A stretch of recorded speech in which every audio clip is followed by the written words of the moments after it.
ও ভাই এরা সেলিমপুর মেডিকেলে যাবা নাকি? হ ভাই জামু, ভাড়া পড়বি 200 টাকা। ভাই আমি গরিব মানুষ, আমার মাও মেডিকেলে ভর্তি, 100 টাকাই আছে আমার কাছে, এনা লিয়ে চলেন বারে। দুনিয়ার সব গরিব মানুষ কি আমার কাছে এসেই পড়ে? মাও হাসপাতালে ভর্তি, না লোকটাকে নিয়ে যাওয়াই লাগবে। আচ্ছা ভাই ওঠেন ওঠেন, যে কথা কছেন না নিয়ে যাওয়ার উপায় আছে? অনেক উপকার হলো ভাই, আপনাকে মেলা ধন্যবাদ। এই আমার গরুর গাড়িতে বউ সাজিয়ে ধুক্কুর ধুক্কুর ধুক্কুর ধুক সানাই বাজিয়ে আরে যাবো তোমায় শ্বশুর বাড়ি নিয়ে। ভাইয়ের কোমা খুব খুশি খুশি লাগিচ্ছে। হ ভাই সবসময় হাসি খুশি থাকারই চেষ্টা করি। তাহলে বেন কামাই টামাই ভালোই হয় আপনার। না ভাই মানুষের গাড়ি ভাড়া চালাই, কোনো মতে সংসার চলে আর কি, তাও আলহামদুলিল্লাহ। ভাই মেডিকেল চলে যাচ্ছে, নামেন। আচ্ছা ভাই নামে দেন, আল্লাহ আপনার ভালো করবি। কেরে সোরা, মমইন হোটেল যাবো? হ স্যার যাওয়ার জন্যই তো বসে আছি। তা ভাড়া কত লিব হিনি? 1000 টাকা পড়বি স্যার। কোষ কি রে, এর থেকে এটি 1000 টাকা ভাড়া চাচ্ছি তুই? তোর মাথাটা ঠিক আছে নাকি? ও মুড়ো গেলে আসার সময় প্যাসেঞ্জার পাওয়া যায় না, তেল খরচ তো ঠিকই হয়, সেজন্য ভাড়া ডবল। তা অবশ্য তুই ঠিকই কছু। আচ্ছা চ তাহলে, কি আর করার। তে স্যার মমিনের কিসের জন্য যাচ্ছেন, কোনো প্যাটি ট্যাটি আছে নাকি? হরে একটা পার্টি আছে। তে স্যার আপনার বাড়ি কুটি? বাড়ি আমার বৌগ্রতি। স্যার কি কোনো বড় চাকরি টাকরি করেন? এ সোরা, সেই থেকে দেখিচ্ছি তুই দুনিয়ার প্রশ্ন করে যাচ্ছু। তুই ড্রাইভারের লাগান থাক, তুই কিসের কথা প্রশ্ন করিচ্ছু? না স্যার মুখ বন্ধ করে আর কতক্ষণ থাকা যায়, এ জন্য না গল্প করার চেষ্টা করছি। তোর সাথে গপ্প করার মতো সময় আমার নাই, আমি একটা গুরুত্বপূর্ণ কাজ করিচ্ছি। তুই চুপচাপ গাড়ি চলা। সরি স্যার ভুল হয়ে গেছে, আমি বুঝতে পাইনি আপনি কাজ করিচ্ছেন। স্যার আপনার কি গুরুত্বপূর্ণ কাম শেষ? কে কি আছে? না কাম শেষ হলে দুটো কথা কোনোহিনি। তোর তো সাহস কম লয় রে, তুই ড্রাইভার হয়ে দেখিচ্ছি তুই ভিআইপি সাজার চেষ্টা করিচ্ছু। তোকে বারবার করছি তুই চুপচাপ গাড়ি চলা। কথা গাওত লাগে না হে বেয়াদব। স্যার ভুল হয়ে গেছে স্যার, কিছু মনে করেন না। তে স্যার ভাড়াটা দেন। তুই সারা রাস্তা যে জলানটা জ্বলাছু, আবার ভাড়া চাচ্ছু?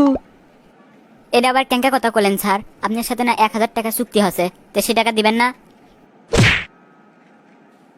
কেবল তো একটা থাপ্পড় মারছি, আর একবার যদি টাকা চাস তোকে একবারে পুলিশক ধরে দেবো।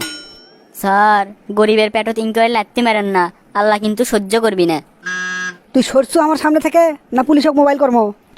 হাই হাই হাই হাই রে, আমার সর্বনাশ হয়ে গেছে রে। আব্বা কি আছে তোমার? আমি তো পুরো মাঠে মরে গেলু রে বাপ। আজকে আমাকে 1 কোটি টাকা আমার স্যার ব্যাংকর থেকে তুলবের গেছিল। সকালে ব্যাংকর থেকে তুলে নিয়ে মমইনত গেছনু, টাকাটা আমার ভিপ কেসের মধ্যে আসলো। এক ছোট লোকের বাচ্চার গাড়ি ভাড়া নিয়ে মমইনত গেছনু, ওই গাড়িতেই মনে হয় আমার টাকাটা ছাড়া পড়ছে রে। আমার তো শেষ, কালকে আমার চাকরি আউট, জেলের ভাতও মনে হয় খাওয়া লাগবি রে। আব্বা তুমি এলে কি করছো? 1 কোটি টাকা? তাহলে না বাড়ি ঘর আমাদের সব বেচা লাগবে। আমি শেষ রে বাবা, আমি শেষ। বাড়ি ঘর সব বেচেও তো 1 কোটি টাকা হবি না, জেলের ভাত খাওয়াই লাগবি। এই বুড়ো বয়সে আমার জেল খাটা লাগবি রে বাবা। এই অসময়ে আবার কেরা আসলো বাবা? দেখতো দরজাটা খোলতো। আচ্ছা আব্বা দেখিচ্ছি আমি। কে রে বাবা, তুই আচ্ছু? স্যার আপনি তো আমার গাড়িতে একটা বিট কেস ছাড়ে ধরছেন। হরে বাবা, ওটা তো ভিপ কেস লয়, ওটা তো আমার জীবন। তা তুই কি সেটা পাছু? হ স্যার ওটা আমি পাইছি, এটি লিয়েছি আপনি ফেরত দেওয়ার জন্য। তাই তুই কি জানিস ওই ভিপ কেসের মধ্যে কি আছে? স্যার এলে বিট কেসের মধ্যে তো টাকা ছাড়া আর কিছুই থাকে না, নির্ঘাত টাকাই আছে। বাবারে, ওই ভিপ কেসের মধ্যে 1 কোটি টাকা আছে। আজকে সকালেই আমি ব্যাংকর থেকে তুলছি, ওটা অফিসের টাকা। সেটা যাই হোক, আমি আপনাকে ফিরে দিবে রাখছি, আপনি ল্যান, আমার বাড়ি মেলা দূর, তাড়াতাড়ি যাওয়া লাগবে। তে বাবা তুই ঠিকানা পাইলু কেমনে? ওই বিট কেসের সাথেই একটা ভিজিটিং কার্ড আসলো, সেটাতে আপনার ঠিকানা পাইছি।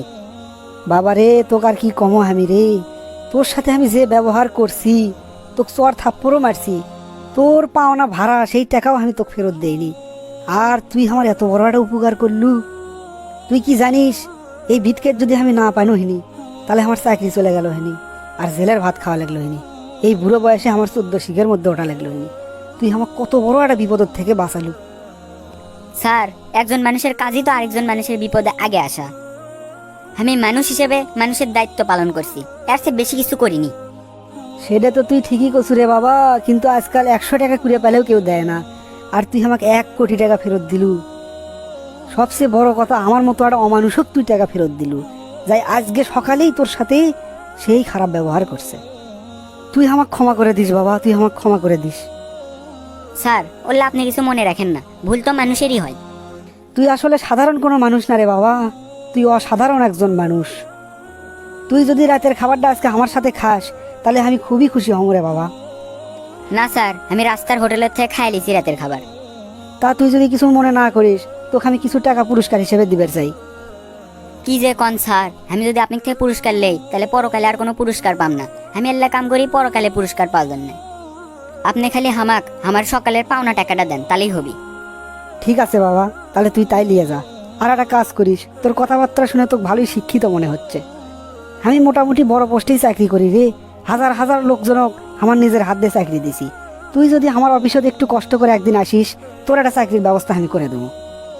স্যার, তাহলে তো খুবই ভালো হয়। আমার বাপ মায়ের অনেক আশা, তাগের ছোলাটা চাকরি করবি।